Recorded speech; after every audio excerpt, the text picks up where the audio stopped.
لوگ بیٹھے ہوئے تھے، مجلس سجی ہوئی تھی، ہجوم عاشقاں تھا،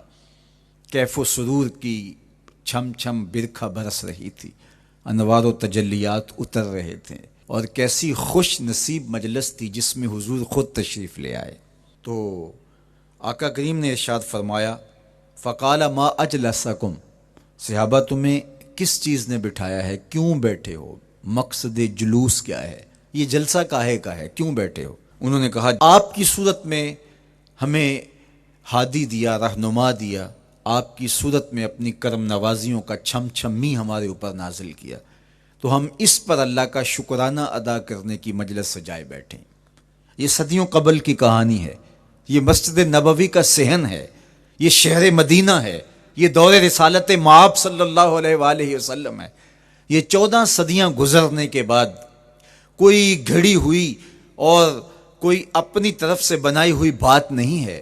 بلکہ یہ وہ دور ہے جس دور میں ان کا فیض عام تھا اور ان کے انوار کی مہک اور چمک سے زمانہ معطر اور روشن ہوتا تھا۔ اب جب یہ بات حضور نے سنی تو آقا کریم نے ان سے جو سوال کیا وہ سنیے۔ قالا اللہ ما اجلسکم الا ذالک، اس پر تم اللہ کی قسم اٹھاتے ہو تم اسی لیے بیٹھے ہوئے ہو؟ تو انہوں نے کہا ہاں ہم اسی لیے بیٹھے ہوئے، ہمارے بیٹھنے کا کوئی اور مقصود نہیں۔ فرمایا میں نے تم سے جو حلف لیا ہے، قسم تم سے اٹھوائی ہے، تو یہ کسی تہمت کی بنیاد پر نہیں،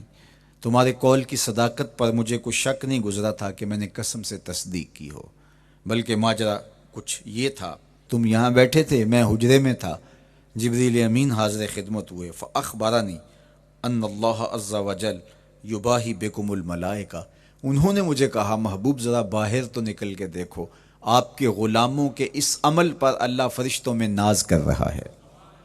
وہ عمل کون سا تھا جس پہ رب رب ہو کے فرشتوں میں فخر کر رہا ہے،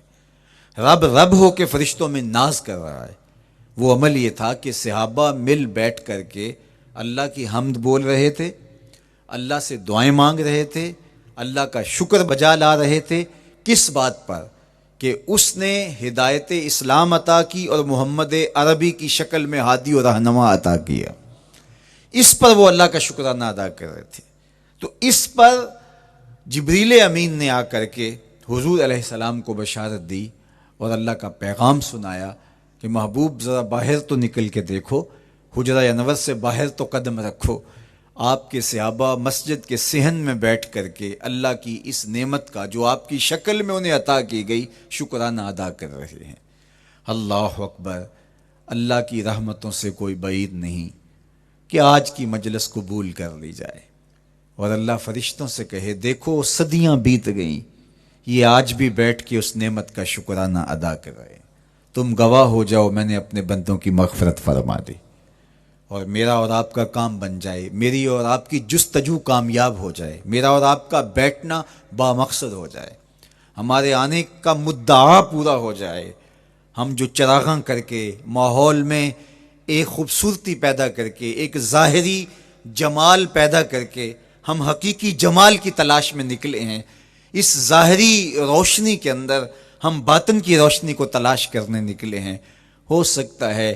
کہ ہمارے دل اس نور سے مالا مال ہو جائیں۔ باقی جہاں تک حضور کی مدح و ستائش کی کہانی ہے، حضور علیہ الصلوۃ والسلام کی تعریف و توصیف کی بات ہے، تو یہ ایک رات کیا 12 حلقات نور کیا ساری زندگی بھی گزار دیں حق کے شکر پھر بھی ادا نہ ہو، اس لیے کہ ہمیں زندگی کا سارا شعور اور باطن کے سارے اجالے حضور کی دہلیز سے نصیب ہوئے، تو یہ تو ساری زندگی بھی ہم تشکر میں بسر کر دیں تو حق ادا نہیں ہو پاتا، اور ہماری روحیں، ہمارے قلوب، ہماری زبانیں، ہمارا طرز زندگی، ہمارا انداز معاشرت، ہمارے رویے اس نعمت کا شکرانہ ادا کر رہے ہیں جو حضور کی شکل میں اللہ نے ہمیں عطا کیا۔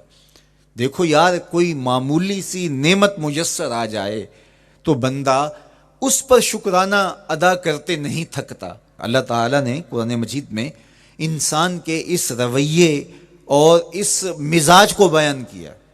وَإِنَّا إِذَا أَذَقْنَا الْإِنسَانَ مِنَّا رَحْمَةً فَرِحَ بِهَا، یہ انسان کی ایک فطرت بیان کی گئی ہے کہ جب ہماری جانب سے اس کو کوئی رحمت ملتی ہے